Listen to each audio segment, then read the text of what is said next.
living things have one very important thing in common. They all possess tiny structures that can't be seen with the naked eye. What are these tiny structures? Flowers possess them. Plants and trees rely on these structures to grow tall and to convert radiant energy from the sun to simple sugars that contain chemical energy. Fish use them to carry out their lives in water. And even large animals, such as this pelican and this sea lion, depend on these structures to move, grow, and reproduce. What are the structures on which all life depends? Here's one more clue.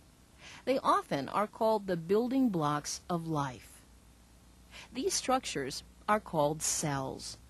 During the next few minutes, we're going to take a look at the general characteristics of cells, their designs, and the activities they perform. We're also going to take a look at how cells help human beings carry out their lives.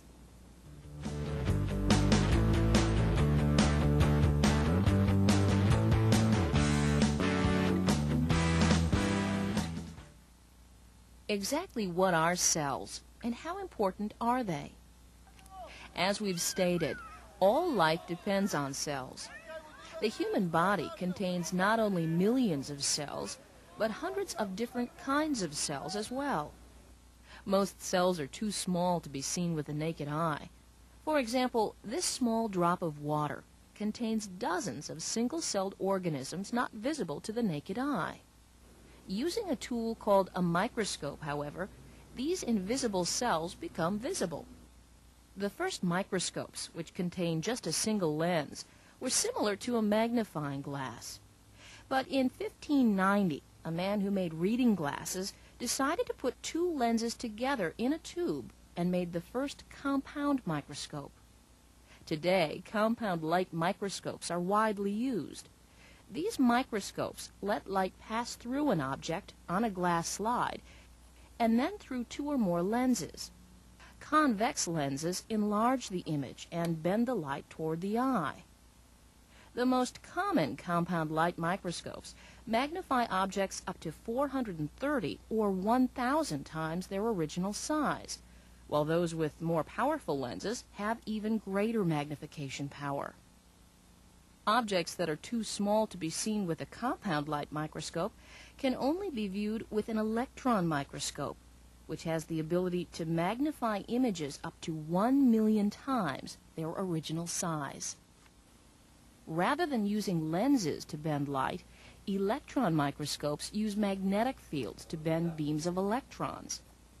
This electron microscope is called a scanning electron microscope. Scanning electron microscopes are used to study the outside of objects.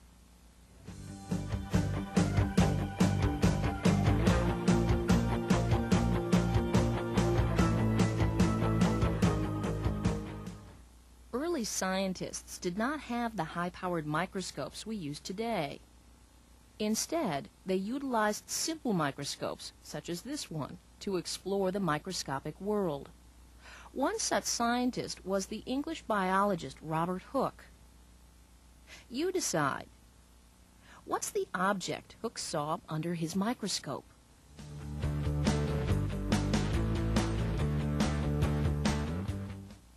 In 1663, Hooke took a piece of cork, cut a very thin slice, and viewed it under the microscope. Looking at the cork, he discovered tiny square-shaped forms.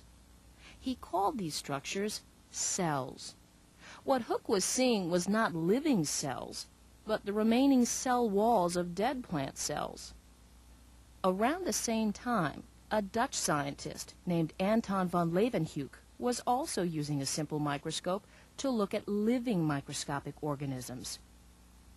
He was the first to discover single-celled organisms we know today as bacteria.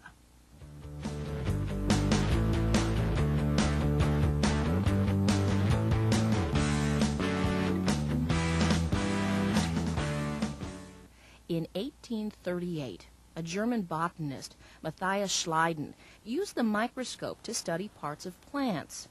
Schleiden concluded that plants were made of cells, 1 year later, scientist Theodor Schwann, who had been looking at different animal cells, concluded that all animals, too, are made of cells. Together, Schleiden and Schwann concluded that all living things are made of cells. In the mid-1850s, a doctor by the name of Rudolf Virchow stated that new cells do not form on their own. He stated that cells divide to form new cells. In other words, new cells come from previously existing cells. The combined discoveries of Schleiden, Schwann, and Virchow led to what we know today as the cell theory. The cell theory is a fundamental principle of biology and has 3 major parts. First, it states that all living organisms are made of 1 or more cells. This ranges from single-celled organisms, such as this bacteria, to large organisms, such as this horse. Second, the cell theory states that cells are the basic units of structure and function in all organisms. This means that there's no life without cells. Third, the cell theory states that all cells come from previously existing cells.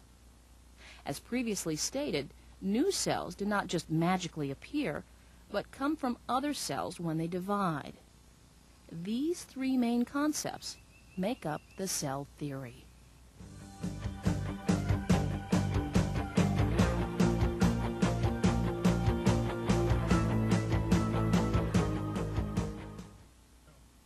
Most cells are smaller than the head of this pin.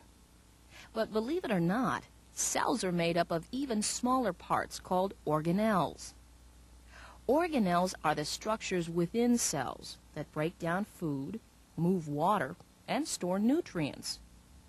All parts of a cell are extremely important in carrying out functions in both plants and animals.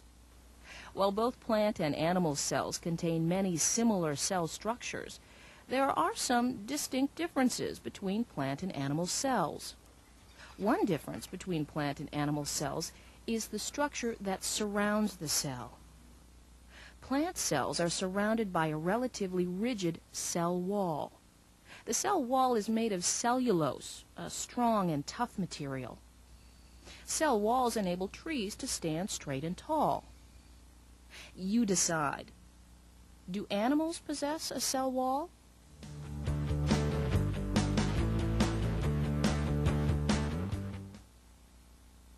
Animal cells do not possess a cell wall, possessing only a cell membrane.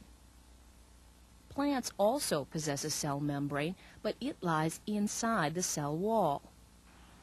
In both plants and animals, the cell membrane allows only certain materials to flow into and out of the cell.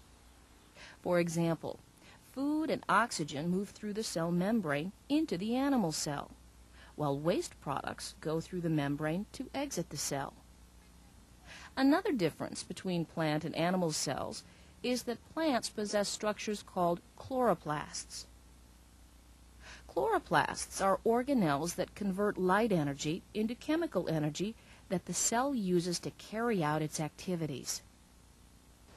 Chloroplasts enable plants to produce their own food from the energy of the sun.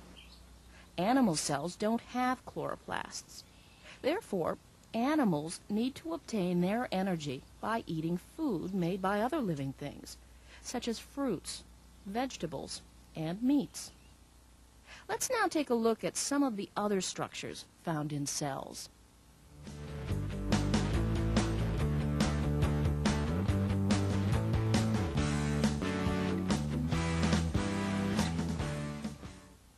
Our brains are the control centers of our bodies.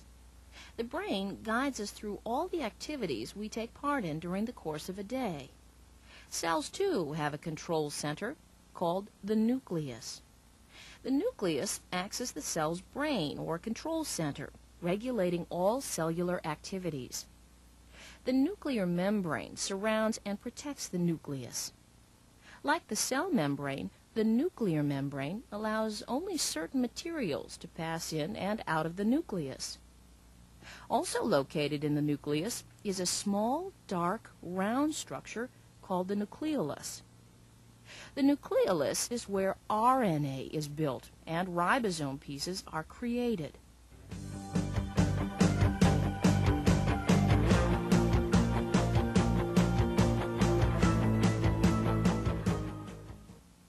You decide. What's the material seen flowing through this cell?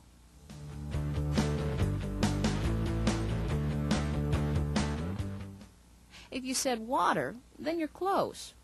The liquid is called cytoplasm. Cytoplasm contains a large amount of water, as well as many chemicals and structures that help carry out the life processes of the cell. Within the cytoplasm are many organelles that we'll now explore.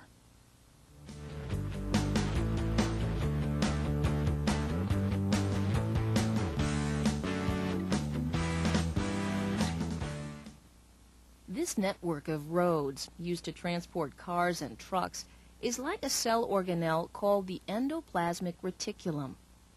One function is to transport materials, such as proteins, throughout the cell. The endoplasmic reticulum forms a series of tubular passageways, seen here. Attached to the inner surface of the endoplasmic reticulum and scattered in the cytoplasm are small round structures called ribosomes. Ribosomes play a very important role in the cell because they contain a chemical that directs the production of proteins. Proteins speed up chemical reactions in the cell, as well as control cell growth and repair.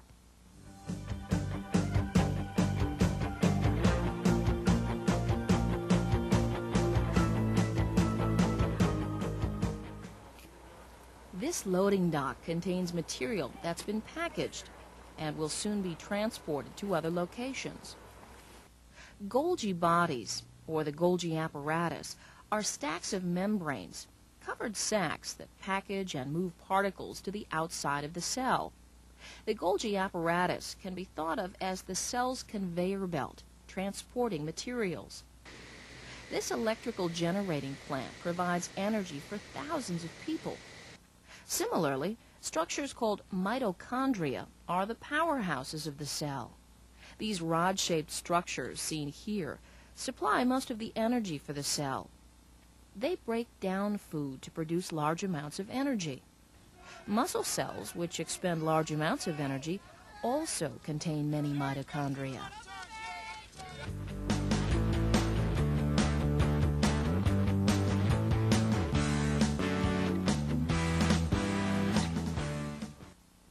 This silo, located on this farm, stores food that will eventually be fed to cows. Similarly, vacuoles, located in the cell, store food and other materials for later use by the cell. They can also store waste. In plant cells, vacuoles are the main area where water is stored. The last cell organelles we'll explore are lysosomes. Lysosomes, seen here, contain enzymes. Enzymes break down large food particles into smaller particles, which are then burned in the mitochondria to provide energy for the cell. Lysosomes also digest old parts of the cell when they lose their effectiveness. For example, as this tadpole grows, its tail cells are slowly digested by the lysosomes until the tail disappears. You decide. What do lysosomes do with the old tail cells?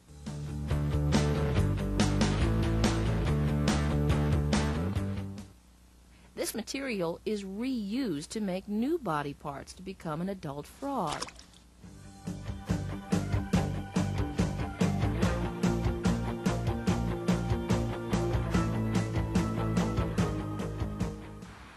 During the past few minutes, we've explored many different characteristics of cells. We studied how different scientists have made many different discoveries about cells using microscopes, and how they developed the cell theory, which states that all living things are made of cells, and that cells are the basic unit of structure and function in living things, and that new cells come from previously existing cells. We also explored some of the important differences between plant and animal cells. Finally, we took a look at some of the important organelles in cells, including the nucleus, the endoplasmic reticulum, and ribosomes, Golgi bodies, and mitochondria, as well as vacuoles and lysosomes. So the next time you see a plant or animal or see other people, think about how all these living things contain cells. You just might look at your world a little differently.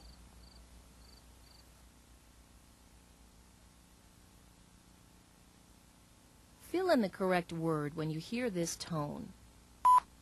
Good luck, and let's get started. Number 1. All living things possess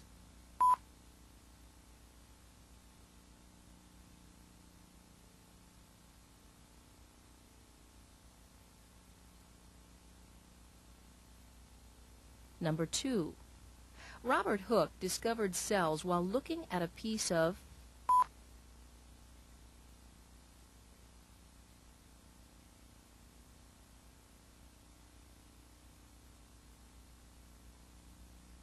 Number 3. Microscopes use magnetic fields to magnify objects.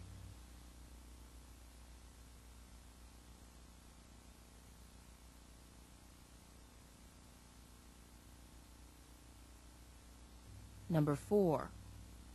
All cells come from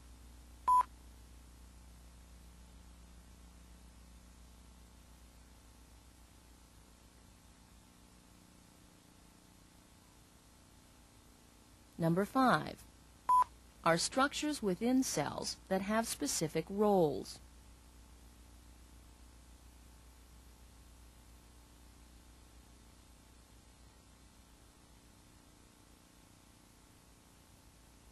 Number 6. Animal cells do not have a cell.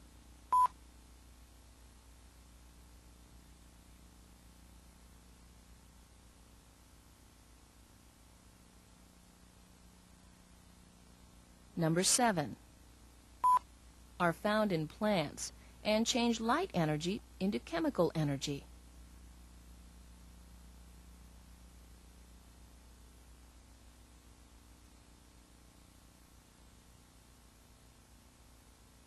Number 8. The acts as the cell's control center.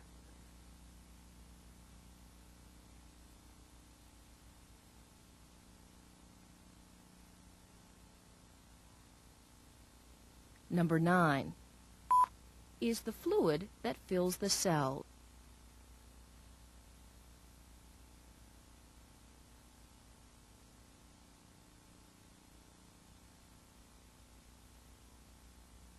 And number 10. Break down food to produce energy in the cell.